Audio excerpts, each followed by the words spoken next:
sampaikan apa impian kalian tentang kelasmu. Nanti kalian tulis di dalam kertas ini apa impianmu tentang kelasmu ini. Kamu mau buat apa kelasmu ini? Jadi ingat, kelas ini adalah rumah kedua bagi kamu supaya kamu bisa nyaman dalam belajar. Itu yang pertama. Kemudian yang kedua, bagaimana mewujudkan kelas impianmu tersebut melalui kesepakatan kelas nanti yang kamu buat.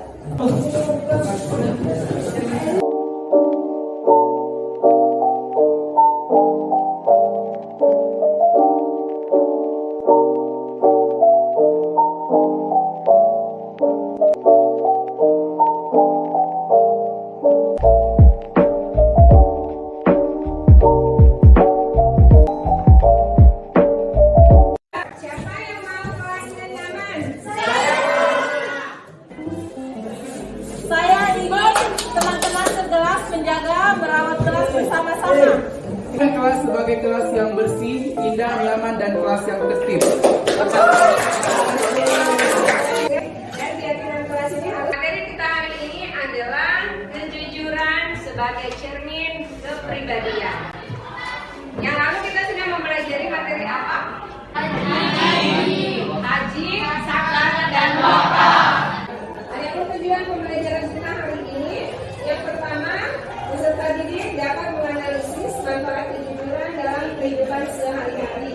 Saya persilakan dulu semuanya berdiri.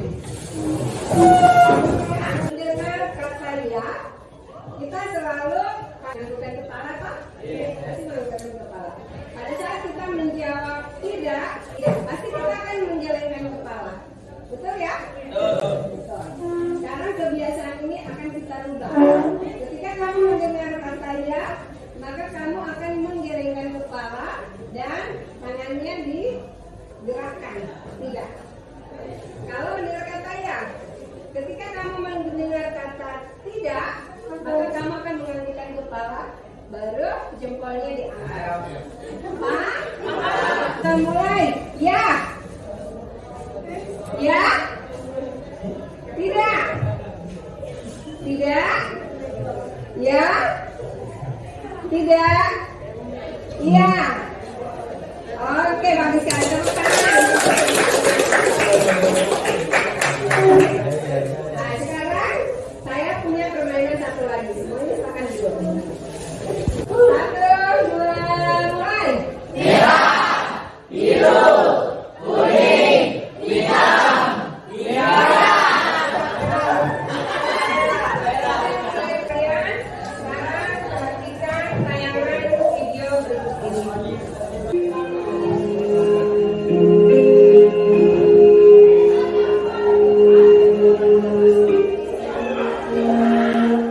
Video tadi, siapa yang mau memberikan tanggapan atau pertanyaan?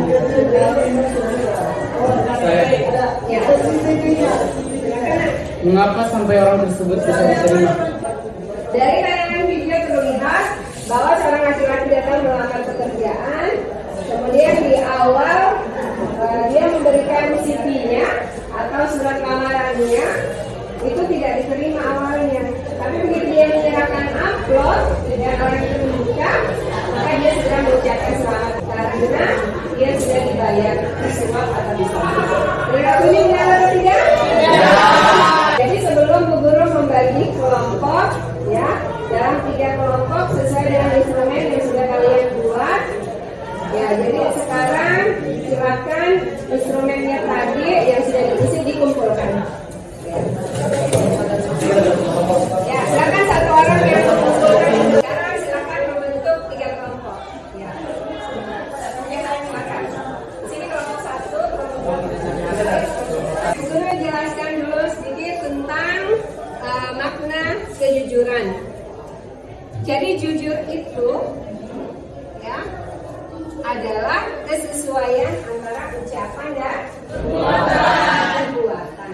Jadi kalau orang jujur, perbuatan dengan ucapannya itu sama. Jujur itu adalah sesuatu yang baik, yang tidak boleh dicampuri dengan dusta. Selanjutnya Bu Guru akan membagi LKPD dan kita akan berdiskusi. kita konsep tentang kejujuran.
Jadi setelah kalian melakukan diskusi, guru persilakan kelompok 1 untuk mempresentasikan hasil diskusinya.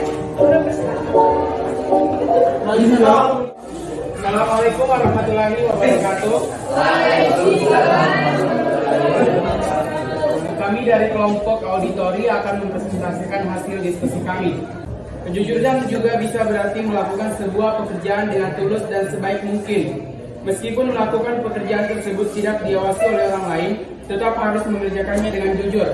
Memberikan hak kepada orang yang berhak mendapatkan hak tersebut juga bisa disebut dengan perilaku jujur. Ada juga kejujuran yang bisa membuat orang sakit hati. Tidak hanya membuat orang lain sakit hati, kejujuran bahkan bisa membuat kita dibenci oleh orang lain. Adapun hikmah perilaku jujur ada dua. Yang pertama, kejujuran akan membawa kepada hal-hal yang baik. Orang yang berperilaku jujur tentunya akan dituntun kepada hal-hal yang baik. Berarti silakan. Kelompok 2. Ya, silakan. Assalamualaikum warahmatullahi wabarakatuh. Waalaikumsalam. Saya akan bertanya kepada kelompok 1. Berikan contoh beberapa keuntungan di dunia sebagai buah dari perilaku jujur. Menjawab pertanyaan dari kelompok 2. Pertama, dipercaya oleh orang lain. Yang kedua, mendapat pahala. Dan yang ketiga, banyak teman. Untuk mempresentasikan diskusinya dari kelompok visual. Perwakilan dari kelompok visual akan mempresentasikan hasil diskusi kami. Macam sifat jujur dalam Islam. Di dalam agama Islam ada sifat-sifat jujur yang harus dipahami, yaitu 1. Sidik al-qalbi. Sidik al-qalbi adalah sifat jujur yang diterapkan oleh manusia dalam niatnya, dalam berniat tentu serta keikhlasan dalam melakukan perbuatan tersebut. Sebutkan sikap yang harus ditunjukkan agar terhindar dari perilaku dusta. Yaitu berkata yang sebenarnya, selalu taat pada perintah dan menjauhi larangan Allah, tidak melakukan ingkar janji terhadap orang lain, selalu percaya dengan ajaran Allah Subhanahu wa Ta'ala dan Rasulnya, berusaha untuk bersikap adil dan melakukan suatu hal sesuai dengan perbuatannya. Saya persilakan kelompok 3 kinestetik untuk menyampaikan hasil diskusinya. Silakan. Ciri-ciri perilaku jujur sebagai berikut: berkata yang sebenarnya, selalu taat pada perintah dan menjauhi larangan Allah, tidak melakukan ingkar janji terhadap orang lain, selalu percaya dengan ajaran Allah Subhanahu wa Ta'ala dan Rasulnya. Perilaku jujur di sekolah: tidak menyontek saat mengerjakan soal ujian, tidak berbohong uang UKM sekolah, tidak berkata bohong kepada teman, guru dan staf sekolah, tidak berbohong saat melakukan ada di kantin. 1 dan 2 silakan. Ya. Berikan 3 contoh dampak negatif akibat perilaku dusta. 1. Yaitu ketika seorang istri memuji suaminya atau sebaliknya. 2. Ketika seseorang yang akan mencelakai orang yang tidak bersalah dengan mengatakan bahwa orang yang dicari tidak ada. Setelah presentasi dari 3 kelompok, maka selanjutnya kita akan menyimpulkan pembelajaran kita hari ini. Jadi perilaku jujur itu sangat diperlukan dalam kehidupan kita sehari-hari dan merupakan hal yang sangat penting. Ada beberapa hal yang harus kita lakukan di dalam menerapkan perilaku jujur ini. Yang pertama, ketika kita keluar rumah kita harus berpamitan atau meminta izin kepada orang tua. Yang kedua, ada lagi yang mau menambahkan? Silakan. Minta Mengembalikan uang sisa belanja Saya persilakan untuk merefleksi kegiatan pembelajaran kita hari ini, atau kita kilas balik kembali pembelajaran kita dari awal. Saya persilakan. Setelah pembelajaran kali ini, saya akhirnya mengetahui contoh dan hikmah perilaku jujur di lingkungan masyarakat, keluarga, dan sekolah. Yang kedua, setelah melakukan pembelajaran hari ini, target saya berikutnya adalah menyalurkan kembali ilmu yang telah saya pelajari tentang kejujuran. Yang ketiga, setelah pembelajaran kali ini, saya akhirnya mampu menerapkan perilaku jujur di lingkungan sekolah, masyarakat, dan keluarga. Dan yang terakhir, perasaan saya setelah melakukan pembelajaran kali ini adalah saya sangat senang. Sekian, terima kasih. Selanjutnya, Bu Guru akan memberikan tugas untuk dikerjakan di rumah masing-masing. Silakan kalian membuat materi tentang perilaku jujur sesuai dengan yang kamu pahami. Boleh dalam bentuk poster, dalam bentuk infografis, dalam bentuk video pembelajaran, dalam bentuk artikel, dalam bentuk puisi boleh, atau dalam bentuk ceramah juga boleh, sesuai minat dan bakat kamu masing-masing. Kita menutup pembelajaran ini, satu orang silakan memimpin doa.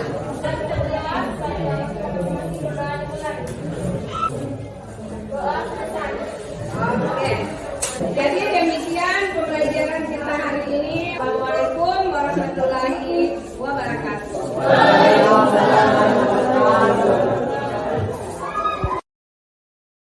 Assalamualaikum warahmatullahi wabarakatuh.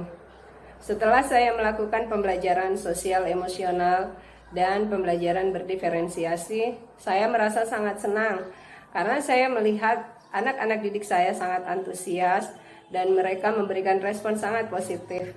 Karena ketika penyusunan keyakinan kelas, mereka merumuskannya dan membuat ide-ide yang sangat kreatif, sehingga apa yang mereka tulis merupakan impian mereka tentang kelas mereka. Dan mereka juga percaya bahwa apa yang sudah mereka buat, apa yang sudah mereka susun berasal dari ide mereka sendiri dan akan mereka laksanakan sesuai dengan apa yang mereka impikan. Kemudian kedua, dalam pembelajaran yang saya lakukan, saya melihat bahwa ketika kita melakukan pembelajaran sosial emosional, anak akan merasa nyaman dalam pembelajaran dan mereka akan lebih mudah memahami materi yang kita sampaikan. Sehingga ketika pembelajaran berlangsung, anak-anak secara kreatif, secara mandiri, mereka berkelompok untuk menyusun atau mendiskusikan materi-materi yang kami sampaikan kepada mereka sesuai dengan tipe belajar mereka yang saya petakan di awal pembelajaran. Kemudian, untuk tipe-tipe belajar anak, baik itu tipe kinestetik, auditori, maupun visual, mereka memiliki pemahaman yang lebih mudah karena dipetakan sesuai dengan tipe belajar mereka masing-masing. Sehingga dari pembelajaran yang saya sudah lakukan, saya sudah bisa melakukan perbaikan pembelajaran ke depannya. Dan saya berharap bahwa apa yang sudah saya lakukan hari ini akan lebih baik lagi untuk proses selanjutnya di pembelajaran yang akan saya lakukan di kelas nantinya. Selama ini saya melakukan pembelajaran sesuai dengan keinginan saya sendiri tanpa melihat bagaimana kesiapan anak murid saya, bagaimana tipe belajar mereka, dan bagaimana minat mereka terhadap pembelajaran.